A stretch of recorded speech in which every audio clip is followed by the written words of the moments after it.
That would be CMC, not Rule. It looked like McCaffrey was on pace to return, but now the thigh injury puts that in jeopardy. Carolina taking on the Broncos on Sunday. Staying on the topic of the Panthers, they recently hosted a Joy to the Carolinas event at Charlotte Motor Speedway, the Speedway Christmas, giving 1,500 individuals a unique holiday drive-through experience where they were able to pick up toys, food, and winter items while enjoying the Christmas lights set to music. What a cool event there. Tua Tagovailoa, 4-1 as the Dolphins started this season. I don't want to jinx him, but Tua has yet to throw an interception and is coming off his best passing performance of the season in the win over the Bengals. He'll face Patrick Mahomes and the Chiefs, as Mahomes knows a thing or two about protecting the football. He has just thrown 2 picks on the season to go along with 31 touchdown passes. Mahomes impressed by what he's seen from the Dolphins rookies so far. He knows how to manage the game and manage the situation. I mean, he does a good job of knowing that his defensive special teams is working and can do what he can on the offense to put up enough points to win football games. He's done that his whole career, and that's truly a remarkable thing. I mean, that's something that I wasn't that good at my first year here. And I mean, obviously he has the talent. He can make all the throws. He can roll to his right, to his left, and throw off balance, and he can run and make stuff happen too. So, but that veteran kind of mental mindset that he has, I think it's truly special at this time in his career.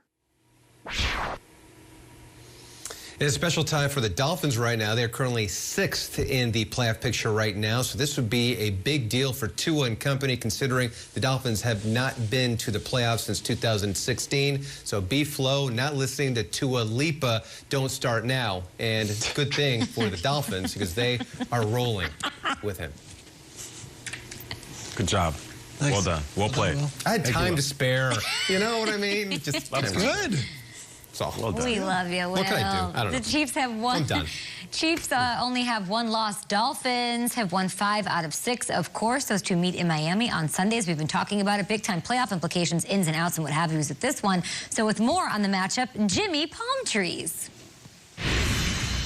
Dolphins head coach Brian Flores has his team with the 2nd best defense in the NFL at just 17.7 points per game. He was also part of that Patriots defensive staff that in 2018 beat Patrick Mahomes twice. But Flores says it was hard to stop Mahomes then, and looking at the film now, it is even harder. He said this offense has developed a killer instinct. He said Mahomes has it.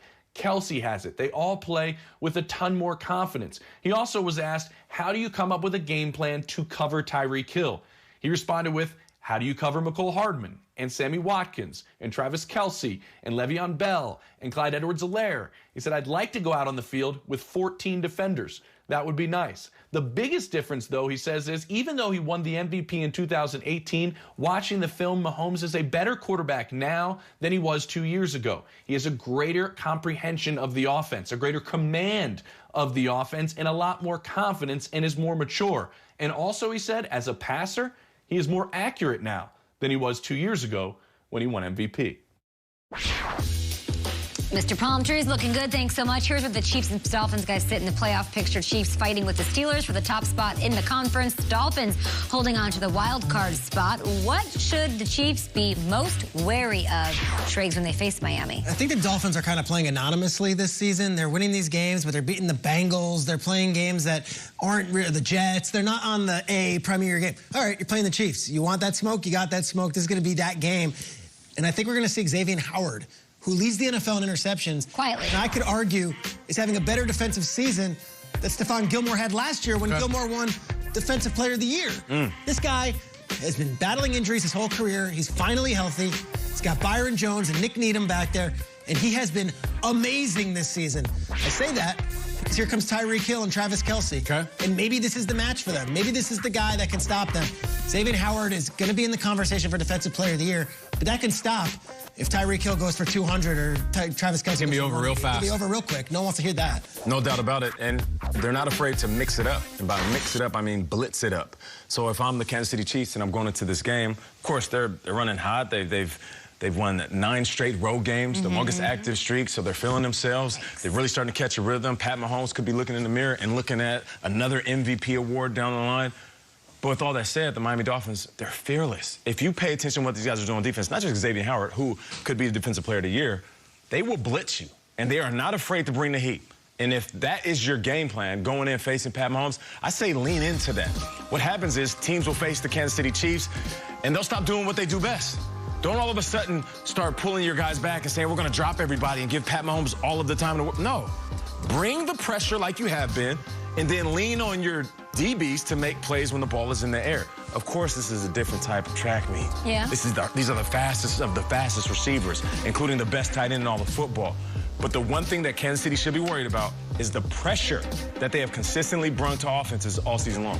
I think the most fascinating way this game could start is if the Chiefs receive the kickoff and go down the field in 4 plays and score a touchdown. Bam, 7-0. Because now it's like, we can't just sit around and play D and wait on special teams. Like, we got to go. Even Mahomes, they're talking about Tua. One of the things he pointed out was he knows how to use his defense and special teams. We might need to unleash Tuscaloosa Tua in this game. Yeah. And I mean, like, you can't just sit back. Mahomes could be up 17-0 in 5 seconds. So we've had a little getting his feet wet thing. Tua has not thrown an interception. He doesn't make the dumb mistake, and that's great. We may have to light it up in this one. And let's not mistake that this is not a Carson Wentz type who is a smaller program, or a Jared Goff who is not a huge winner in college, or even a Justin Herbert. Tua was the player to watch in college football for 3 years. No one played in more big games than Tua. No one should be more ready for the spotlight. So if they're down 7-0, if they're down 17-0, he may have to throw it 45 times. We may finally see Tuscaloosa Tua, and if he can do it. He put up some big yards last week against Cincinnati, but that's not the Super Bowl champs. I don't think that whole wait for a blocked field goal and a strip sack and win the game that way wins against Mahomes. They're not going to Van Ginkel it this way? I hope they do. And Van Ginkel is the truth.